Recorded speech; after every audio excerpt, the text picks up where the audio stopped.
मधुबन के बाबा,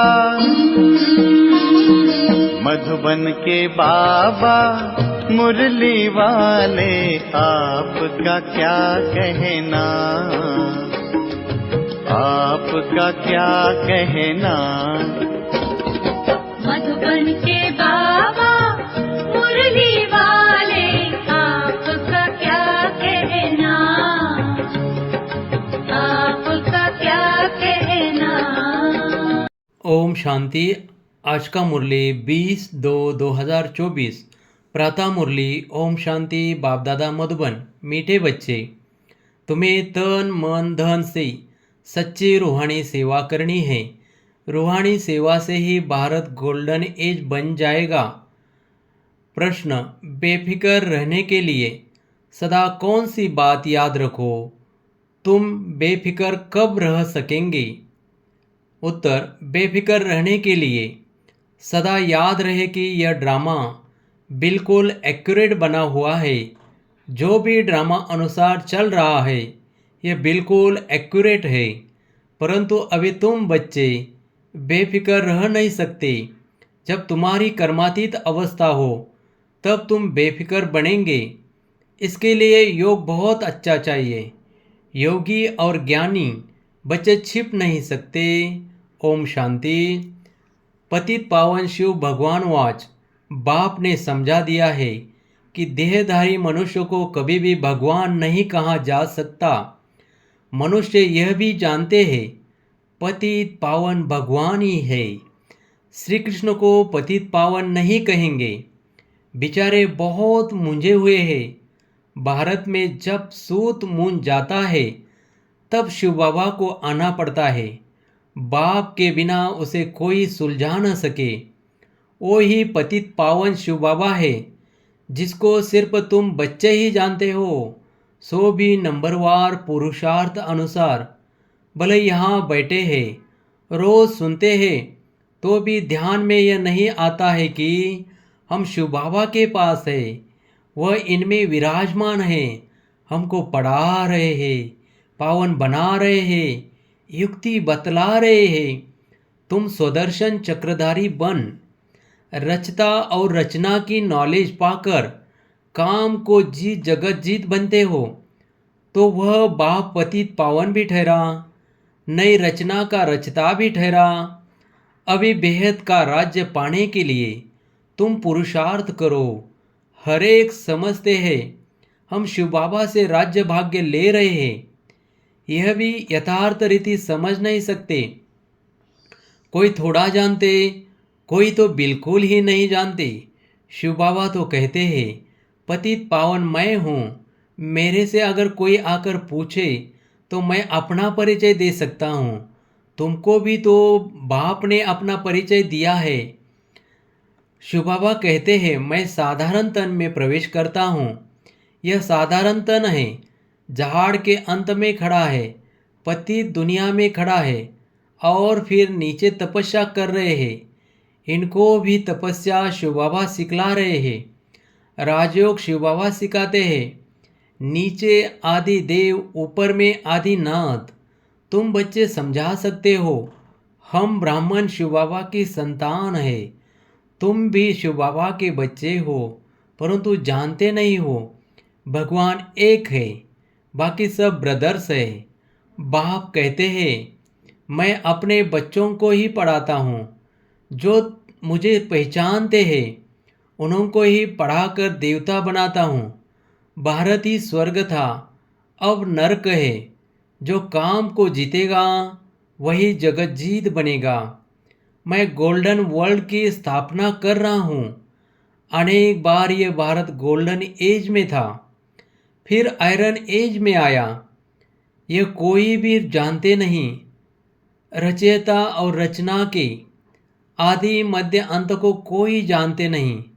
मैं नॉलेजफुल हूँ, यह है एम ऑब्जेक्ट। मैं इनके साधारण तन में प्रवेश होकर नॉलेज देता हूँ। अब तुम भी पवित्र बनो। इन विकारों को जीतने से तुम जगत जीत बनेंगे। यह सब बच्चे पुरुषार्थ कर रहे हैं, तन मन धन से रूहानी सेवा करते हैं, जिस्मानी नहीं। इनको स्पिरिचुअल नॉलेज कहा जाता है। ये भक्ति नहीं है, भक्ति का युग है। द्वापर कलयुग, जिसको ब्रह्मा की रात कहा जाता है, और सतयुग त्रेता को ब्रह्मा का दिन कहा जाता है। कोई गीता पाठी आए तो उनको भी समझाएंगे गीता में भूल है। गीता किसने सुनाई, राजयोग किसने सिखाया, किसने कहा है काम पर जीत पाने से तुम जगत जीत बन जाएंगे। ये लक्ष्मी नारायण भी जगत जीत बने हैं। इनके 84 जन्म का राज बैठ समझाए। कोई भी हो, नॉलेज लेने के लिए तो यहाँ आना पड़ेगा ना। मैं तो बच्चों को पढ़ाता हूँ, परंतु तुम्हारे में भी कोई इतना नहीं समझते हैं। इसलिए गायन है, कोटों में कोई, मैं जो हूँ जैसा हूँ। कोई तो ये 5% भी नहीं जानते। तुम्हें बाप को जाकर पूरी रीति याद करना है। मामे कम याद क्यों नहीं करते हो? कहते हैं बाबा याद भूल जाती है। अरे तुम बाबा को याद नहीं कर सकते हो, यूँ तो बाप समझते हैं ये मेहनत का काम है। फिर भी पुरुषार्थ कराने के लिए पंप करते रहते हैं। अरे जो बाप तुमको क्षीर सागर में ले जाते हैं, विश्व का मालिक बनाते हैं, उनको भूल जाते हो। माया भुलाएगी भी ज़रूर, टाइम लगेगा। ऐसे भी नहीं कि माया को भूलना ही है, इसलिए ठंडे होकर बैठ जाओ नहीं। पुरुषार्थ ज़रूर करना है, काम पर जीत पानी है। मामे कम याद करो तो विकर्म विनाश होंगे। जैसे तुम बच्चों को बुलाता हूँ, वैसे कोई भी बड़े से बड़ा जज आएगा, उनको भी बाप बोलेंगे ना बच्चे, क्योंकि मैं तो ऊंचे से ऊंचा भगवान हूँ। ऊंचे से ऊंची पढ़ाई मैं ही पढ़ाता हूँ। प्रिंसेस पद पाने के लिए बाप कहते हैं मैं इनको पढ़ा रहा हूँ। यही फिर श्री कृष्ण बनते हैं। ब्रह्मा सरस्वती, वो ही फिर लक्ष्मी नारायण बनेंगे। यह प्रवृत्ति मार्ग चला आता है। निवृत्ति मार्ग वाले राजयोग सिखला न सके। राजा रानी दोनों चाहिए। विलायत में जाकर कहते हैं हम राजयोग सिखलाते हैं, परंतु वह तो सुख को कागविष्टा समान कहते हैं। फिर राजयोग कैसे सिखाएंगे? तो बच्चों को उछल आनी चाहिए, परंतु बच्चे अजून छोटे हैं, बालिक नहीं बने हैं। बालिक बने की हिम्मत चाहिए। बाप बतलाते हैं यह है रावण संप्रदाय। तुम पुकारते हो पतित पावन आओ, तो यह पति दुनिया है, ये पावन दुनिया है। तुम समझते हो ना कि हम नरकवासी हैं। क्या यह दैवी संप्रदाय है, राम राज्य है? तुम रावण राज्य के नहीं हो। अब रावण राज्य में सबकी असुरी बुद्धि है। अब असुरी बुद्धि को दैवी बुद्धि बनाने वाला कौन? ऐसे 4-5 प्रश्न पूछो तो मनुष्य सोच में पड़ जाए। तुम बच्चों का काम है बाप का परिचय देना। झाड़ तो धीरे धीरे बढ़ता है, फिर बहुत वृद्धि को पाएंगे। माया भी चक्री लगाकर एकदम गिरा देती है। बॉक्सिंग में भी बहुत मरते हैं, इसमें भी बहुत मर जाते हैं। विकार में गया और मरा, फिर नए सिर पुरुषार्थ करना पड़े। विकार एकदम मार डालता है। जो कुछ जंक निकाल पति से पावन बना, वह की कमाई चट हो जाती है। फिर नए सिर मेहनत करनी पड़े। ऐसे नहीं, उनको अलाव नहीं करना है, नहीं, उनको समझाना है। जो कुछ याद की यात्रा की पड़ा वह सब खलास हो गया, एकदम नीचे गिर पड़ते। फिर भी घड़ी घड़ी अगर गिरते रहेंगे तो कहेंगे गेट आउट। 1-2 बारी आजमाया जाएगा, 2 बारी माफ़ी मिलेगी, फिर केस होपलेस हो जाता है। फिर आएगा भी, लेकिन एकदम डर्टी क्लास में। भेंट में तो ऐसे कहेंगे ना, जो बिल्कुल कम पद पाते हैं उनको कहेंगे डर्टी क्लास। दास दासियाँ चंडाल प्रजा के भी नौकर चाकर सब बनते हैं ना। बाप तो जानते हैं मैं इन्हों को पढ़ा रहा हूँ, हर 5,000 वर्ष के बाद पढ़ाता हूँ। वह लोग लाखों वर्ष कह देते हैं, आगे चलकर यह भी कहने लग पड़ेंगे कि बरोबर 5,000 वर्ष की बात है। वो ही महाभारी लड़ाई है, परंतु याद की यात्रा में रह न सके। दिन प्रतिदिन टू लेट होते जाएंगे। गाया भी जाता है बहुत गई थोड़ी रही। यह सब इस समय की बातें हैं। बाकी थोड़ा समय है पावन बनने में। लड़ाई सामने खड़ी है। अपने दिल से पूछना है, हम याद की यात्रा पर हैं। जब कोई नया आता है तो बच्चों को फॉर्म ज़रूर भरना है। जब फॉर्म भरे तब उनको समझाया जाए। अगर किसी को समझाना ही नहीं है तो फॉर्म ही क्या भरेगा। ऐसे तो ढेर आते हैं, बोलो बाप को पुकारते हो, पतित पावन आओ, तो ज़रूर ये पति दुनिया है। तब तो कहते हैं कि आकर पावन बनाओ।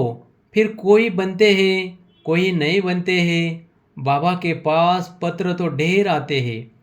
सब लिखते हैं शिव बाबा केयर ऑफ ब्रह्मा। शिव बाबा भी कहते हैं मैं साधारण तन में प्रवेश करता हूँ। इनको 84 जन्म की कहानी सुनाता हूँ।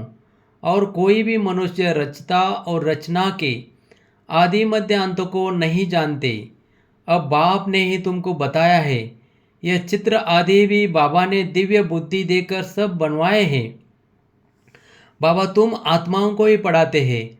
आत्माएं झट अशरीरी हो जाती है। इस शरीर से अपने को अलग समझना है। बाबा कहते हैं बच्चे देही अभिमानी भव, अशरीरी भव। मैं आत्माओं को पढ़ाता हूँ। ये मेला है आत्माओं और परमात्मा का। इसे संगम का मेला कहा जाता है। बाकी कोई पानी की गंगा पावन नहीं बनाती है। साधु संत ऋषि मुनि आदि सब जाते हैं स्नान करने।